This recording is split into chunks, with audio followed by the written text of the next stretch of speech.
Queer RelationTips, an IM clinic podcast devoted to helping you, the LGBTQ plus community, create the love lives and relationships you crave. Take a day at a time. Relax. Life is too precious to let one day go by without loving your child, no matter who they are. No matter who they are. Take the time to smile, laugh, hug, and say, I love you. Happy Mother's Day to all the mothers, the allied mothers who love their queer children so well, and the queer moms raising children in a heterosexist world. Today, I am super excited to share a conversation I had with my mom. As a Hispanic Christian woman, you can hear her sincere loyalty, her willingness to protect me, but most of all, the underpinnings of a truly genuine, unconditional love. Today, we talk about her fear of failing as a mother, the challenges of raising a queer child with anxiety, and the pain of seeing me go through conversion therapies and suffer from depression. I hope you enjoy. It's a good conversation. Let's take a listen.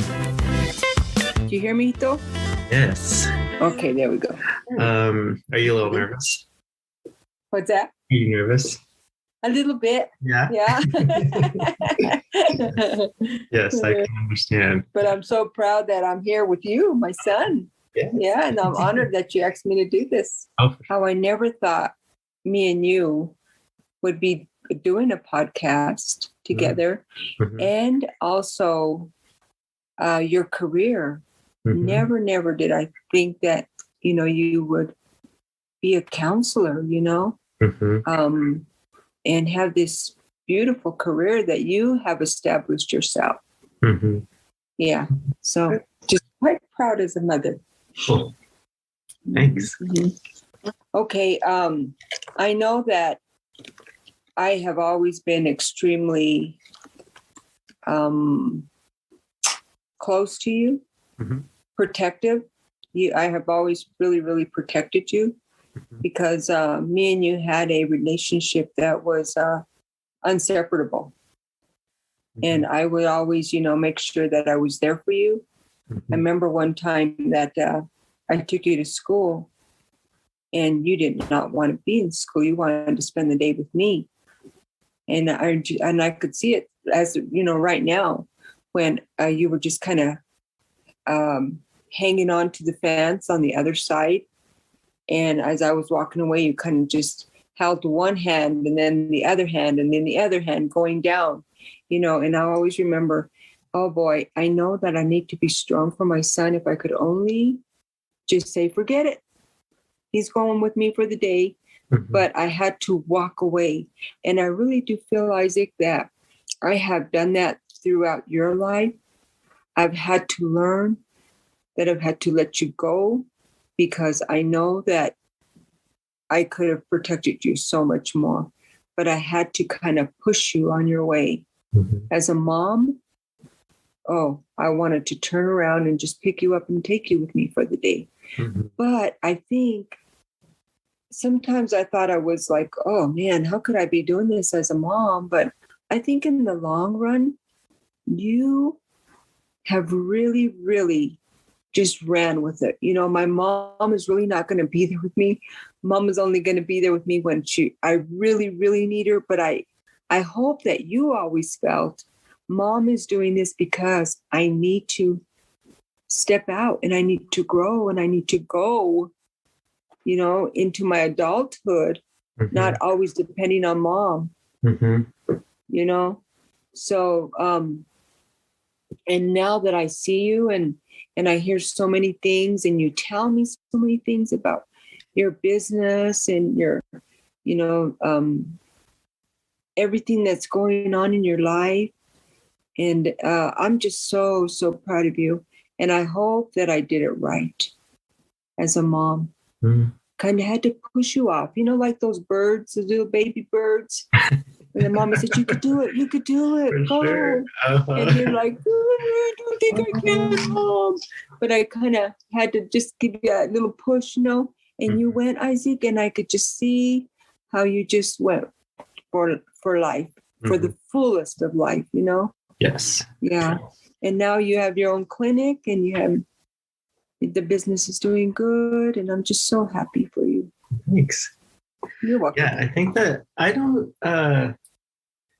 if I could even reverse the time and would I change it? I have no idea. Yeah, I have no idea, just because I think that I was so scared that who knows if I would have ever jumped out of the nest. Might have just, because my anxiety was always so high. Right.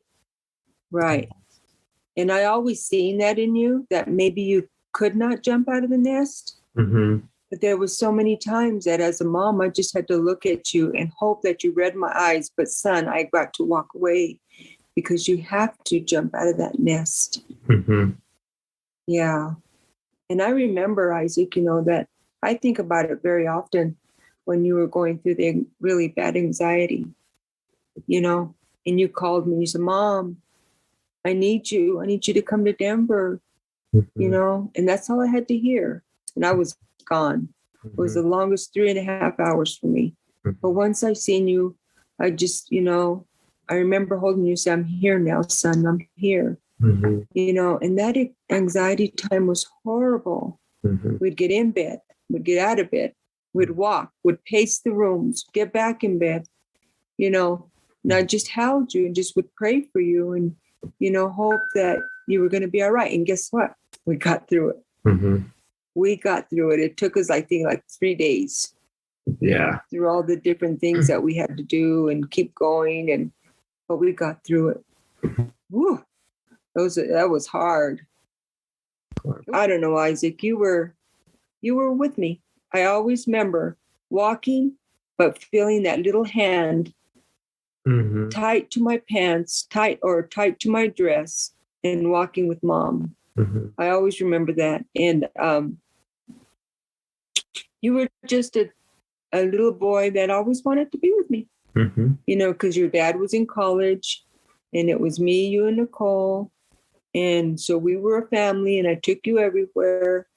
And you broke my heart a little bit more because you were so much more attached to me. Trying to figure out how to find a babysitter was the hardest thing for me, or daycare. It was hard because my heart just hurt. I really didn't want to be working, but I had to work, for sure. And you were attached to me and you were just so precious. And I smothered you, I think, because in college, when we were in college, one time my friend, we were leaving and she goes, wow, I didn't know you had a little boy. And I said, yep, I sure do. And that's because I was very, very protective of you. Yep. So I kind of wonder, as a therapist, I'm looking back and just thinking, how early did my anxiety turn on? Yeah. Because I think that was such a big preschool and kindergarten. Yeah. Yeah. And if I knew about anxiety, I think I would have let you know when you did. And that was around kindergarten. You were just so, you had a little, maybe even sooner, because I remember taking you to daycare and it was, Mommy, please, Mommy, I beg you, I'll be a good boy. Just take me with you, and dropping you off. And you were just so nervous to be dropped off. And I remember one time I went in crying to my job. And the lady that I was working for, she says, you turn right back around, you go get your son, you go look for a good daycare where you're going to be happy. This is not necessary. So I always remember that, since you were even before kindergarten. Yeah, absolutely. And sometimes I wonder, son, if I was the one that kind of caused it because I was so protective. I don't know. Sometimes I wonder that. Yeah. Yeah. But. Yeah. I mean, now we have the ability to create brain maps and stuff, and that anxiety was in there. So Oh, I've had. I mean, just from grandma, and I mean, I think it just passed down. Some of her sons had it, some of your son had it. I think it's just a genetic thing. Yeah. Yeah, for sure. If you knew about anxiety back then, like if it was something we were talking about in Hispanic culture and knew about, what would you have done differently? I think I would have immediately got help. Immediately. I would have gotten help. And I've talked to Nicole about that several times. If I would have known, just like I always did exactly what, I was supposed to do with you, Nicole, I would have done the same thing. I would have went and got some help for you. Yeah. Most definitely. Without hesitation, I would have been there. Yeah. I just think I don't even think I knew that it was called anxiety until I was in grad school. Even all through college, it wasn't like, it was just like, I was just always afraid and panicking, upset stomachs. And then it wasn't until college or graduate school, when I was learning different diagnoses, and I was like, oh my goodness, this thing I have every day, it has a name. Oh my and how we can do gosh. something about it. It was just absolutely. Wow. Yeah. Yeah. Well, you know what? When Dad and I came over to take the job over here in Del Norte as pastors, that's the first time I ever felt anxiety. And it lasted about a week, but I took care of it. I said, no, this is not normal, and I'm not going to live with this. And I drove myself with such a bad anxiety attack. And I drove myself to Alamosa, 45 minutes away. And all the way, I didn't know what was happening to me. But I did take it by force, and I took care of it. Yeah. Yeah. Because I never, ever felt that before. And after that, I said, oh my gosh, is this what my son has been suffering with? It's horrible. Yeah. So anxiety is really bad. Yes, I have a lot of things to say about horrible politicians, but I would never wish anxiety on anybody. No. No. That's right. That's right. Never. Me either. Yeah. Yeah. Kind of shifting gears a little bit. When I was little, did you ever think that there were signs that I might be gay? Yes. Yeah? Yes, I've always thought that. Yeah. What did you see first? Or what did you? Well, first I seen that, you were very shy. I would try to do baseball, basketball, all those sports. And I would say I'm causing him more pain. And I was maybe even causing you more anxiety, And so you just didn't like it.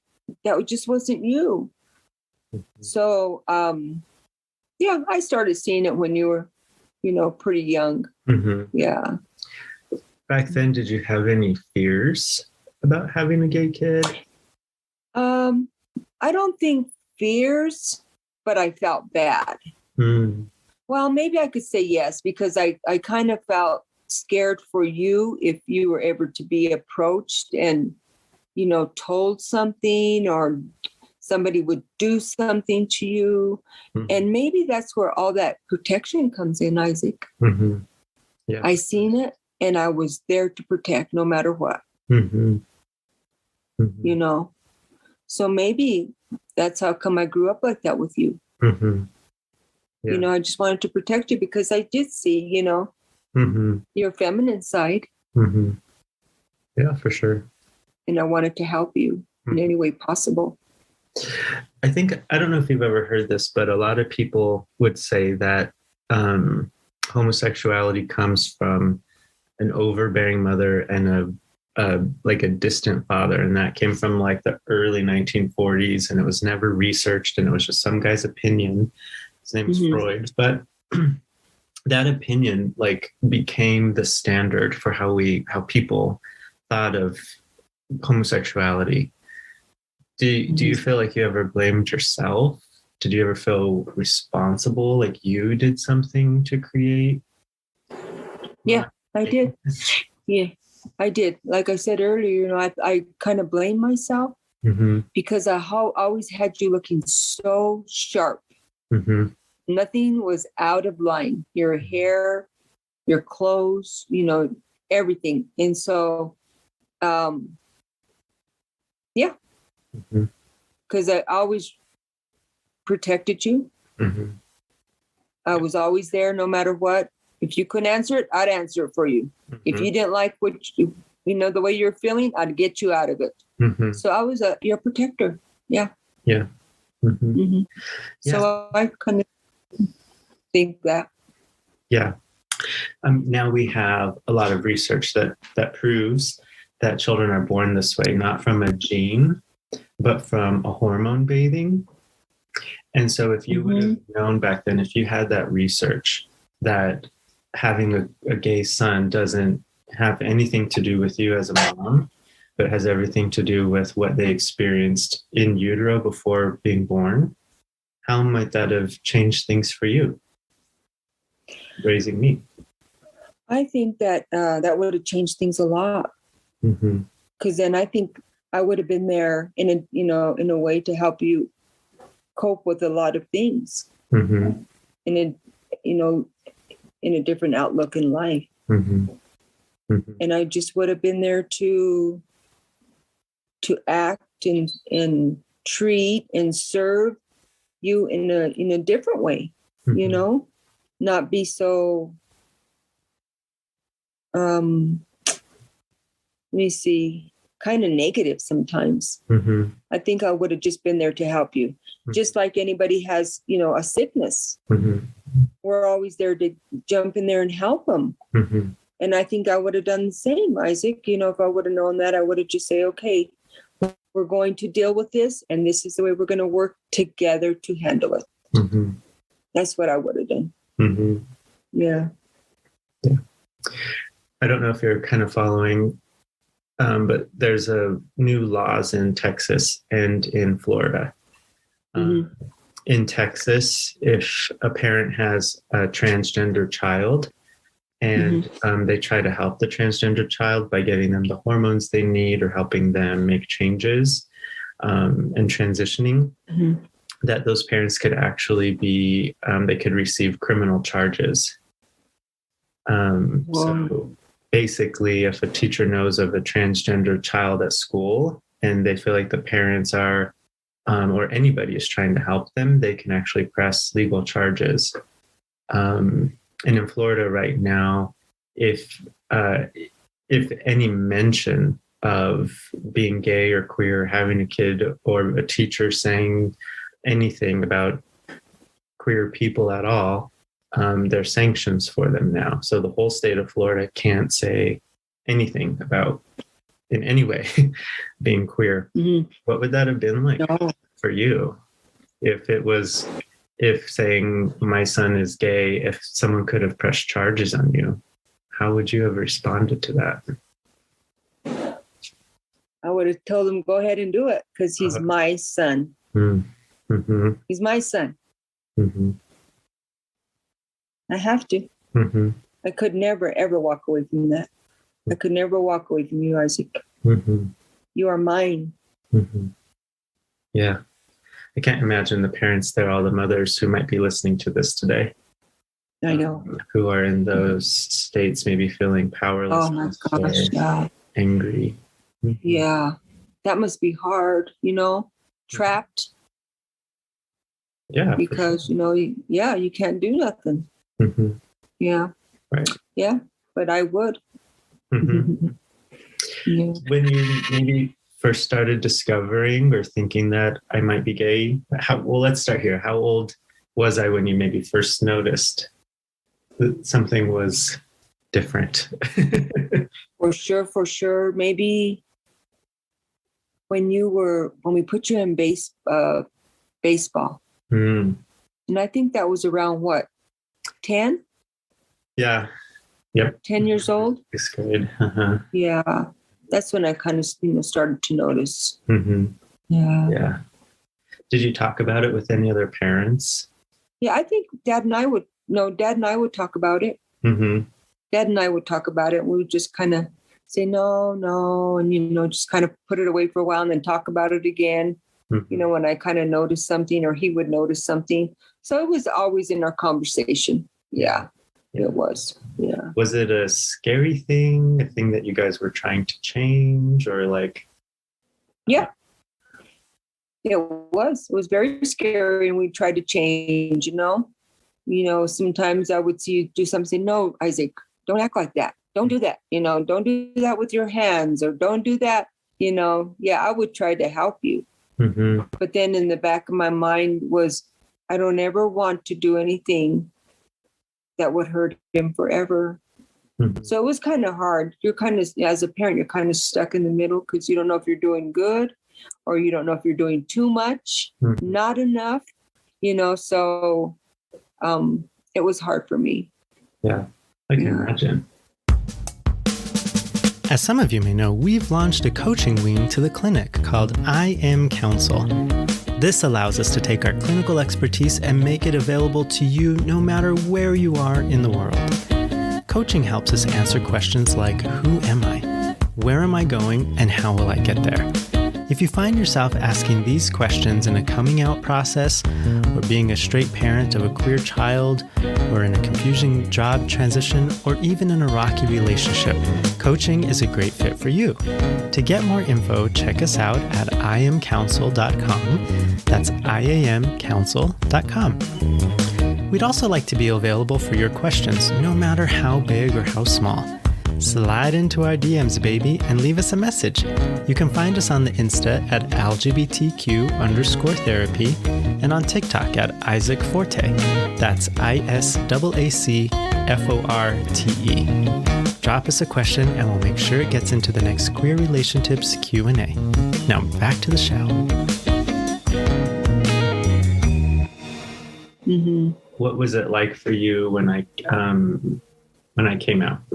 I was 20. Oh, that broke my heart. I was in pieces. Mm-hmm. And I remember Dad and I drove up the driveway and you were outside pacing. You were pacing, literally pacing and rubbing your hands together, and you didn't know what to do. And I don't even think the car was stopped. Mm-hmm. And I jumped out and I said, son, what is wrong? Mm-hmm. And it broke my heart, but I hope that you always remember when I told you it's okay. Mm-hmm. Stand up and give me a hug. Mm-hmm. And you know what? We're going to do this together. Mm-hmm. That's what I always remember. When you came out, that's the only thing I could say. Mm-hmm. I would have never been able to run away from it. I had to embrace you and say, we will get this done together. We'll get through it together. Mm-hmm. So that's what it was. Yeah. And I don't think I ever walked away ever since that day. Yeah, sure. Yeah. If there was, and you feel free to answer this as honest as you want, but if there was a Christian woman, a Christian mom listening to this today who might reject her child because they're queer, who might explode in rage, who might feel like their child is a failure or they're a failure. If there was a mom today who would feel that way when their children comes out, what would you say to them after having walked this journey with me? I would tell them to please take time, sit down, and think about everything that their son or daughter has been through. And always to remember, because I remember somebody telling your dad that when their daughter came out, they said, aren't you embarrassed of her? Aren't you ashamed of her? Aren't you ashamed to be around her? And the man turned around and said, no. And you know why? Because she's my daughter. Mm-hmm. She's my daughter. Mm-hmm. And that's the only way he looked at her. Mm-hmm. And that's what I want to tell parents. Remember, they're your daughter. They're your son. You are not to reject them no matter what has they've been through. I think what you need to do even more is stand and love them and walk with them right by their side and help them through whatever. Mm-hmm. Because I cannot imagine, Isaac, how hard this is on you too, because you tried several times. Mm-hmm. And I even remember you saying, Mom, there was a time where I was walking close with the Lord, and I told him, take me now. Mm-hmm. Now that I'm here walking with you, take me now. Now that's pretty desperate. Mm-hmm. So I go back and I listen and I think about all those things, and I'm talking to moms and dads. And I would just want to tell you, remember, it's tough for your child. It's tough for your son or your daughter. And don't walk away because of others. Mm-hmm. Mm-hmm. No, don't do that. Mm-hmm. You stand, you be strong, and remember that's your daughter. And Isaac, you're my son. Mm-hmm. And I will never, ever walk away. Mm-hmm. So always remember that. Mm-hmm. With that love that you see in your daughter or son when they first brought that baby into that room at the hospital. Mm-hmm. Always remember that pure love that you have Mm-hmm. is the same love that you have to have, no matter what you're going through with your gay child. Mm-hmm. When you say, stand firm for your child, no matter what people are saying, do you think that even includes the church? Like even when the church is causing? Yes. I've had to do that several times, in the church. Mm-hmm. I remember a lady came up to me in church and she says, if I was you, I would remove your son's page from your page. That way people don't see what he's posting. Mm-hmm. And I turned around and I told her, then don't look at it. Mm-hmm. If it bugs you, don't look at it. Why don't you erase me Mm-hmm. from your page? Mm-hmm. So yeah, it is. People will come up to you. And they will come up to you. But you know what? I'm going to be bold. Mm-hmm. And I've been bold several times. Remember when I went to one of your conferences? Mm-hmm. And I'll always remember to this day how that one girl was rejected from her parents. Mm-hmm. And that broke my heart, Mm-hmm. And I told Dad, I've told him several times, I'm sorry, honey, but Isaac is my son, and God have mercy on me. Mm-hmm. Because I'm going to love my son until I leave the room. Mm-hmm. Mm-hmm. Yeah. Yeah. That's it. Sounds like, I think we throw this word around a lot, but I honestly feel like that sounds like unconditional love, like not this like fluffy, like, oh, I love you unconditionally, but like no matter what conditions you come with or what conditions you present, I will love you no matter what, even if that's gay or whatever the condition might be, rage, marriage, whatever. Yeah, you have to really think through it, talk through it, and you have to go on. Because everybody has faults or everybody has flaws. And and you just have to love that person no matter what, because nobody is perfect. Yeah. I think right now maybe someone listening might wonder if you feel like maybe being gay is a fault. How would you feel about that now? No, it's not. No, that's not a cult at all. I feel no, it's not. Yeah. What is your spiritual journey been around this issue? Oh, it's been tough. It's been tough because, there's many times that I think, I don't know, it's tough and it's hard because, like in the Bible, there's many scriptures about, homosexuality and everything. And so it's tough. Mm-hmm. And my heart hurts for you because, I don't want you, and I'm just being honest. Mm-hmm. I don't want you to go to hell, Mm-hmm. but Isaac, don't know the relationship between you and God. Mm-hmm. Okay? For sure. So I've got to leave it there. Mm-hmm. I've got to leave it there. And I just got to learn to just love you. Mm-hmm. Just love you because you're my son. Mm-hmm. And I want to say you're my baby boy. Go for it. Yeah, okay. Yeah. What was it like when I was going through college and conversion therapy with all of the drinking and anxiety and depression? What was that like for you? That was very hard because I've seen it a lot, and it was very hard because I wanted to take you and just hide you until I could help you, and just walk you through it or whatever, but I couldn't do it. So that was very hard for me. Mm-hmm. And I am so grateful for that Sunday morning.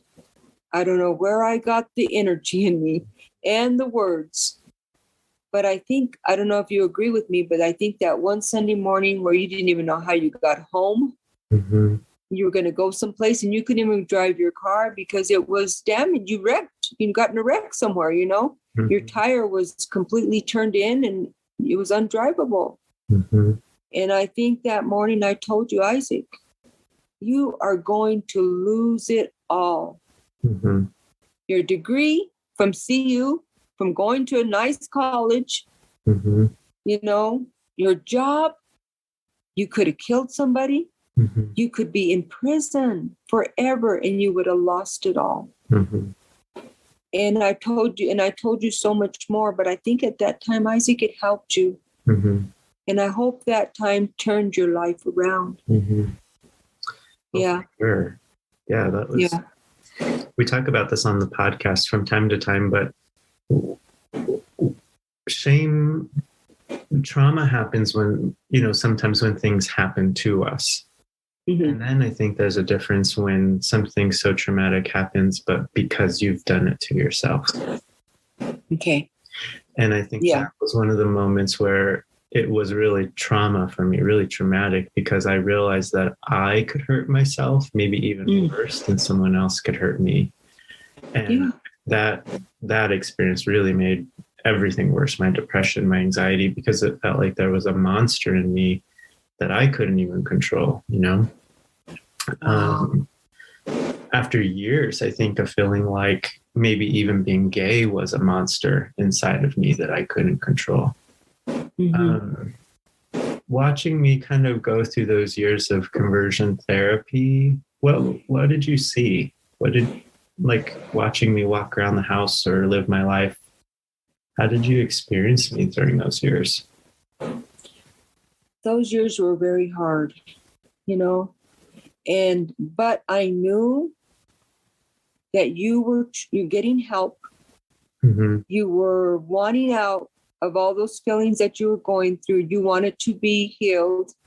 Mm-hmm. And there was like that Christmas, you cried the whole time, you just didn't feel good. And that was one time, Isaac, that I really realized Isaac is very, very sick. He has a problem, mm-hmm. And I think that's when I really realized, no, I've got to help in some way, mm-hmm. somehow, some way, and it was tough for me because I didn't have the answer. Mm-hmm. I didn't know that you were going through that horrible anxiety attacks and stuff. I couldn't figure it out, mm-hmm. And it was, I just thought, oh, he could, he needs to stop crying, mm-hmm. or, he could shake it off, or, he's bringing everybody down. But no, I've seen I seen something totally different when you were going through all that. It was horrible to see my son go through what you were going through, and I had no answer. No answer. Mm-hmm. Yeah, so it was tough. Mm-hmm. Mm. Yeah, those years were painful. I think mostly because it feels like your body is against you. It feels like there's something inside of you that you can't control, you know? Mm-hmm. During that time, there was one Thanksgiving when you invited my first boyfriend and his parents over for Thanksgiving. Yes. And that wasn't a small gesture because our family is huge. And there were members from the church who were also there. And you had invited them. What was that about for you? Why did you do that? Well, see, at the time, Isaac, I didn't know he was your boyfriend. Oh, so that changes things a little bit. Yeah. Dad and I didn't know. Oh, I thought. Yeah. No, we didn't know. So we were just saying, nice. Be nice. Bring him down. Okay. Yeah. I didn't know. Mm-hmm. I think when we found out is when you thought he was injured, when he was out in the field or something. I can't remember. Afghanistan? Yeah, he was in Afghanistan, and the Red Cross called me and told me that his helicopter had been shot down. Right. And as I said, something is more than a friend here. Mm-hmm. That's when I realized. Yeah, but before that, we didn't know. Mm-hmm. That was horrible. So we were just being good mom and dad. We invited him for a drink.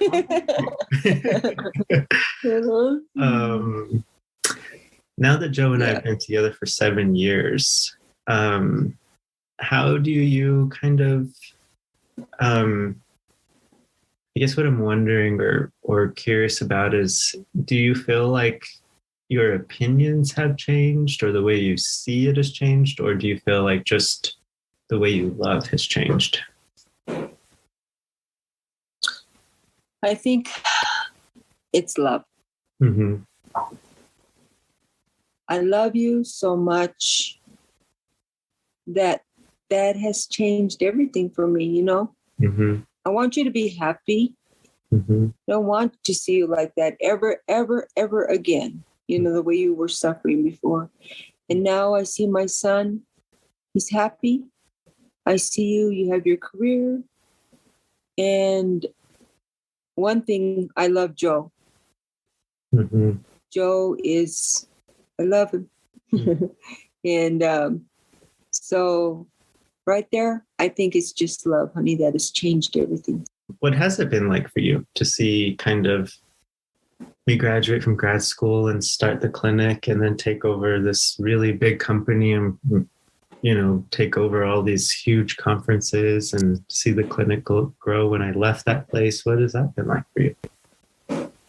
Oh, man.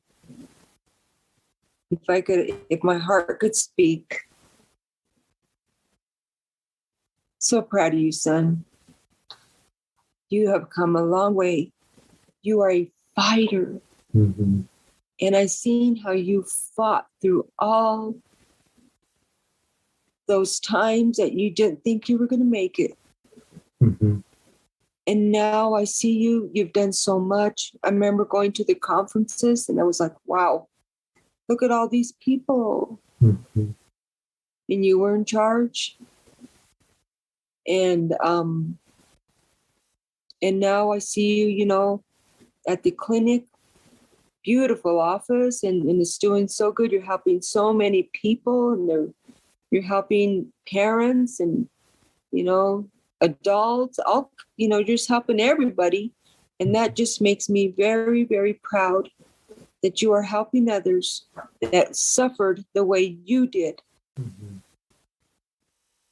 To come out to a point now in life that maybe they're doing much, much better, just like you. I see you not nervous anymore. I see you more calmer. You could take naps any time of the day because if you feel you want a nap, you can go and take a nap. Nothing's bothering you. you know? And yeah, I have seen so much, and I am just so proud of how you fought the battle, and you are now winning and doing good. Mm-hmm. I'm proud of you as a mom. Yeah. Yeah. Anything else you want to say? I maybe have one more question, but Okay. It's Mother's Day. Mm-hmm. What would you say to all the moms? Take a day at a time. Relax. Life is too precious to let one day go by without loving your child, no matter who they are. No matter who they are. Take the time to smile, laugh, hug, and say, I love you because you're my daughter, or you are my son, my very own. Just love your child. And I say that with all my heart. Yeah. Awesome. Okay? Oh, I love you so much. I love you too. I love you, son. Journey with me. Yeah. You're welcome. And I hope I never failed you. No, I think it was just,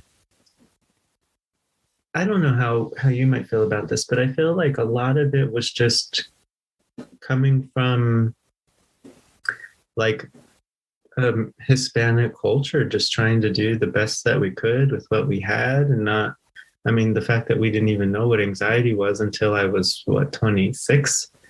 I mean, we kind of did the best. And I think, I think just having such a rich kind of background in Christianity, we just always wanted to make sure we did what we thought was the right thing, you know? Right. Yeah. Yep, you're right. Yeah. Yeah. But I'm so grateful that we did it. We did it together. Several years ago, I used to run weekend retreats for straight religious mothers of queer children. Moms would come in with their heads down and angst written all over their bodies. It was as though walking into the conference room was like coming out to the world as a failed mother, the rejects of the Christian community. At first, they were prickly and pious. They wanted to protect their opinions and beliefs. Ironically, I was doing the same thing, just on the opposite end of the spectrum. I, too, with my mother, was pious and prickly, demanding that she see it my way. I want to emphasize that I was stubborn in my argument, but not from a place of needing to be right, but because I was scared. Now, some 16 years after coming out, I have come to believe in, as a clinician and as a queer son of a religious mother, two important lessons. The first is that I no longer need her opinions to match mine as a means of feeling safe and belonging with her. I have learned that her love supersedes matters of opinion. We have grown to connect beyond the disconnects, and this means loving despite our ideological differences. Opinions no longer control how safe we feel with one another, but we had to fight hard to get to this place. And trust me, it wasn't easy. And as you heard from my mom, it was totally worth it. Our growth required a lot of hard conversations, some time apart, and mostly the deconstruction of our unworkable emotional patterns. I had to learn to trust her love more than I trusted my fears. I had to learn to see her unwavering love more than I listened to my voices of anger. I had to practice trusting her love more than the safety I thought I'd get if we were part of the same political party. If I could go back in time, I would be bold, just like my mom, to ask her tough questions so that I could see her loyalty and see that her fight to overcome her own fear was for me. Put simply, my mother's unconditional love transcends any and all conditions that I might have. Receiving this type of love from my mother might just be the biggest gift she has ever or could ever give me. I am mindful that many of you have a challenging time during Mother's Day. Some of you have lost your moms, and I know that divisions, abuse, and boundary violations might require that you create distance from your mom. And for some of us, we can still love unconditionally from afar with healthy boundaries. And for others, the abuse has been too extensive, and severing the relationship was or is necessary. This leads me to my second lesson.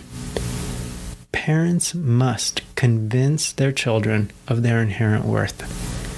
Some mothers aren't capable of teaching their children this very important aspect of existence. But for those who are, children pick up on neither a mother's subtle gestures nor her compromises.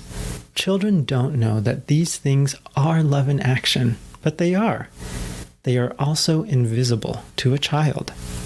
Mother's Day to me is about celebrating all of the silent moments of hard decisions, like knowing when to challenge a child, when to nurture a child, when to push them into deeper waters because they're ready, and when to hold them back because they're not. Mother's Day is about honoring all of the early mornings, the late nights, the self-compromises, and their shrinking social lives. Mother's Day is about expressing gratitude for all the mommy guilt sustained in the name of hoping that your mother's decisions were actually the best choice for you and your development. It wasn't until my early 30s that I began to see just how truly loved I am by my mom. And when I did, I became remorseful that I didn't know sooner. So I repeat my mother's words. Moms, please stop and take it one day at a time. Create the connections, use the verbal affirmations, drop down to your child's level and make eye contact, and convince your queer child that they are loved. And do this for no matter how long it takes for them to realize. Now in my 30s, I am glad I finally received her message of unconditional love loud and clear. To my mom, thanks for rescuing me when I needed it, loving me when I didn't love myself, and for being persistent in your love for me. Being able to say with certainty that I am loved by you has made all the difference. I love you, Mom. To all the queer mothers and the allied mothers, happy Mother's Day. Mwah! Queer RelationTips is a podcast sponsored by I Am Clinic, a counseling practice devoted to the LGBTQ+ community with in-person and virtual counseling options available. I Am Clinic. Create the love lives and relationships you crave. Find us online on Instagram at LGBTQ_therapy and Facebook at I Am Clinic. That's I-AM Clinic.